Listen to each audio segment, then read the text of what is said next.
নমস্কার, আশা করছি আপনারা সবাই ভালো আছেন। আমরাও ভালো আছি। আজকে বানাবো রাগির স্যুপ। স্পেশালি এটা বাচ্চাদের জন্য। আমার ৭ মাসের বাচ্চা আছে। আমি তার জন্য যেরমভাবে রাগির স্যুপ বানাই, আমি সেটাই আপনাদের সাথে শেয়ার করলাম।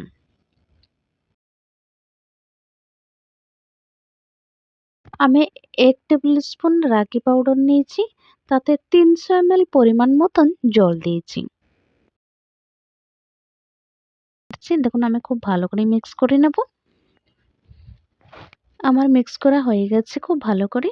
এবার আমি চুলায় চড়িয়ে দেব। আপনি যখন এটাকে চুলায় বসাবেন, আস্তে আস্তে ওটা ক্রিম মতন হয়ে মোটা হয়ে আসবে। কিন্তু আপনাকে নাড়তেই হবে, নাহলে নিচে লেগে যাবে, নাহলে তো গোটা বেঁধে যাবে।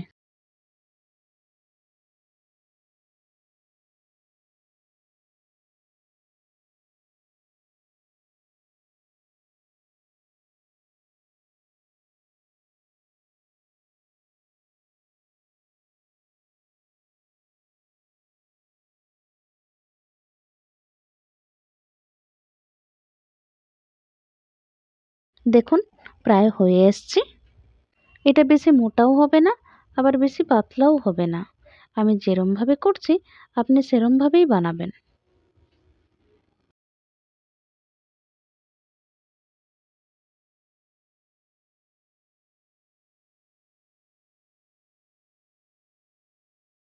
এই দেখুন রাগি স্যুপ আমার গরমাগরম রেডি হয়ে গেছে।